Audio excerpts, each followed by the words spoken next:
आपका परिचय जानना चाहेंगे। जय हिंद। मैं सूबेदार रिटायर्ड सरवजीत सिंह ग्राम औंधी का रहने वाला हूं और पूर्व सैनिक संगठन चिलकहर का सदस्य हूं। मेरा पूरा परिवार सेना में है। मेरे पिताजी सेना से रिटायर्ड हैं। मेरा छोटा भाई अभी सूबेदार के पद पर कार्यरत है और भी रिलेशन में जितने हैं सब लोग आर्मी से ही रिलेटिव हैं।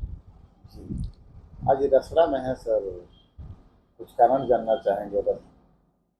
पिछले कुछ दिन से मैं देख रहा हूं सोशल मीडिया पर माननीय रसड़ा के क्षेत्रीय विधायक उमाशंकर सिंह जी और उत्तर प्रदेश सरकार में परिवहन मंत्री दयाशंकर सिंह जी के बीच में कुछ टीका टिप्पणी चल रही है और इसी बीच में सैनिक संगठन को घसीटा गया है। मैं समझता हूं कि ये थोड़ा गलत है। माननीय सर थोड़ा सा रुकना जी। चाहूंगा। सैनिक संगठन को घसीटने की आप बात कर रहे हैं। सैनिक संगठन यहाँ पर एसडीएम महोदय को एक पत्र किया और परिवहन मंत्री जी के बारे में नाराज सुने होंगे। अब आगे बताइए। बिल्कुल सही आपकी बात है। सबसे पहले मैं माननीय विधायक जी के पिताजी जो 106 वर्षीय पूर्व सैनिक हैं उनको स्पेशल सैल्यूट करता हूं। वो हम सब के लिए सम्मानीय हैं। देखिए, राजनीति में आपस में उठापटक होती है। माननीय विधायक जी ने माननीय मंत्री जी को ईस्ट इंडिया कंपनी बोला है, वो मेरे हिसाब से वो भी विवादित शब्द है। एक सरकार में जो मंत्री हैं, सरकार इसका मतलब कि पूरा ईस्ट इंडिया कंपनी है, बहुत गलत शब्द है।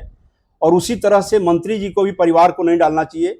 वैसे उन्होंने सिर्फ ये कहा है कि मैं जानता हूँ विधायक जी के पिताजी तेल बेचते थे। उन्होंने कहीं सैनिक का नाम नहीं लिया है। फिर खामोखा बीच में हमें सैनिक संगठन को डालने से, देखिए भैया, हमारे जो देश की जनता है सेना के ऊपर बहुत आस्था रखती है, सेना के प्रति बहुत विश्वास रखती है। और हमें सैनिक को, हमें अपने मर्यादा को, हमारे अपने कैरेक्टर को, चरित्र को और जो लोगों का आस्था विश्वास है उसको मर्यादित तरीके से रखना चाहिए। सर ईस्ट इंडिया बिल्कुल ठीक नहीं है, ये शब्द नहीं कहना चाहिए था। मैंने विधायक जी उमाशंकर सिंह जी, लेकिन उनके पिताजी तेल बेचते थे। बिल्कुल सही है। परिवार को नहीं घसीटना चाहिए, मैं आपके बात से सहमत हूं। लेकिन माननीय मंत्री जी ने कहीं सैनिक का नाम नहीं लिया है। आप विरोध करिए, खूब विरोध करिए, मेरा उससे कोई लेना देना नहीं है। लेकिन सैनिक संगठन को राजनीति में लाने का मतलब कि लोग गलत आक्षेप लगाते हैं, तरह तरह की बातें लिख रहे हैं, जो मुझे बड़ा कष्ट होता है। मैंने अपना जीवन का पूरा हिस्सा सेना में दिया है और सेना के बारे में कोई कहे कि हमारे सैनिक संगठन बिक चुका है, ये मेरे लिए बहुत शर्मनाक है। मेरे पास शब्द नहीं है उसके लिए कहने के लिए। मैं सिर्फ आपसे यह कहना चाहता हूं। सर आप उसी संगठन के सदस्य? बिल्कुल, मैं उसी संगठन का सदस्य हूं और एक पूर्व सैनिक हूं। पूरा परिवार सेना से है। सेना को राजनीति में नहीं इंटरफेयर करना चाहिए।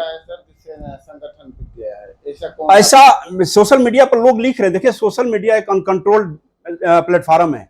कोई क्या लिख सकता है, कोई कुछ भी लिख सकता है। मैं उसमें हाथ पकड़ नहीं सकता किसी का। लेकिन हमें इससे बचाव रखना चाहिए। हमें, जब हम संगठन बनाते हैं तो एक गैर राजनीतिक संगठन है। हम सिर्फ अपने सैनिकों के और सेना के जो लोग हैं उनके साथ कुछ गलत होता है। देखिए, सेना का मैंने पहले ही कहा आपसे कि पूरे देश की लोग आस्था रखते हैं। संगठन तो सेना के वृद्ध जो सदस्य हैं उनके लिए ही उतरा है, ना कि किसी राजनीतिक। नहीं, बिल्कुल आपकी बात सही है। लेकिन मंत्री जी ने कहीं से भी नाम नहीं लिया है उसमें सेना का, ना सेना का ना सैनिक का।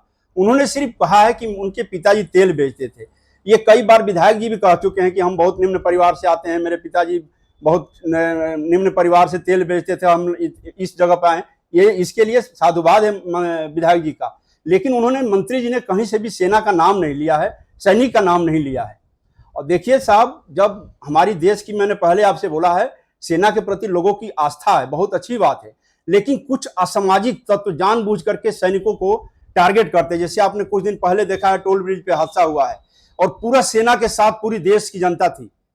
तो हमारे सैनिकों के साथ हमारी जनता मदद करती है, लेकिन फिर भी जो हमारा संगठन है वो सिर्फ सैनिकों के पारिवारिक या कोई ऐसा सामाजिक दिक्कत आती है उसको दूर करने के लिए। इस तरह से विवादित चीजों में, राजनीति में नहीं जाना चाहिए, जिससे क्या होगा, पूर्व सैनिकों का विश्वास कम होता है, फिर संगठन से कोई जुड़ता नहीं है। जब हम राजनीतिकरण करेंगे तो लोगों को अच्छा नहीं लगेगा। आपने अपने संगठन से बात किया है? बिल्कुल, मेरे देखिए, महात्म भाई मेरे बहुत छोटे भाई हैं, बहुत प्रिय हैं। मैंने उनसे बात भी किया था। 3 ब्लॉक के अध्यक्ष थे सर। देखिए, बिल्कुल सही कह रहे हैं। 3 ब्लॉक के अध्यक्ष थे, चिलकहर विधानसभा, चिलकहर क्षेत्र और नगरा और रसड़ा। मुझे लगता है कि सभी लोग नहीं थे, मुश्किल से 10 लोग थे। और इन सब चीजों से मुझे ऐसा, मेरा एक सुझाव है कि उनको बचाओ। इससे बचना चाहिए था, नहीं आना चाहिए था राजनीति के बीच में पूर्व सैनिक संगठन को। उस सेना को क्या करना है? संगठन जो भूतपूर्व सेना संगठन है उनके लिए क्या आप कहेंगे उनके बारे में? मैं सभी पूर्व सैनिक संगठन में जितने पदाधिकारी हैं, आप सबसे निवेदन करूंगा कि कृपया करके संगठन को राजनीति से दूर रखिए। सिर्फ अपने गोल जो है, हमारा सैनिक हैं जो वर्तमान में सैनिक सेवा कर रहे हैं या जो हमारे पूर्व सैनिक हैं, उनके साथ कोई दिक्कत होती है, कोई परेशानी होती है, अपना दुख सुख शेयर करें। क्योंकि हम एक माहौल से आते हैं, सेना से रिटायर होकर के, तो मैं उनके लिए कहूंगा कि राजनीति से दूर करिए, राजनीति व्यक्तिगत रूप से करिए आप। मैं चाहता हूं कि मेरे सैनिक सारे ज्यादा से ज्यादा विधानसभा में विधायक बन के जाएं, सारे व्यक्तिगत रूप से लड़ाई लड़ें और विधानसभा में जाएं, लेकिन सैनिक संगठन का नाम ना लें। संगठन का नाम लेने से क्या होता है कि लोग तरह तरह की बात बोलते हैं और लोगों का विश्वास कम होगा। हमें अपने देश की जनता का, देश की सबका विश्वास और मर्यादा को बनाए रखना है। आप भी संगठन में काफी चलते हैं, दिखाई देते हैं।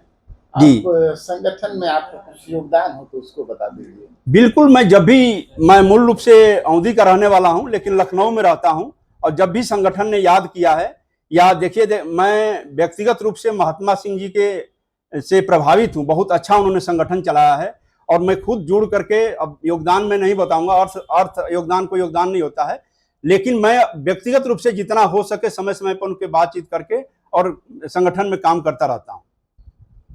और कुछ कहना चाहेंगे सर? धन्यवाद।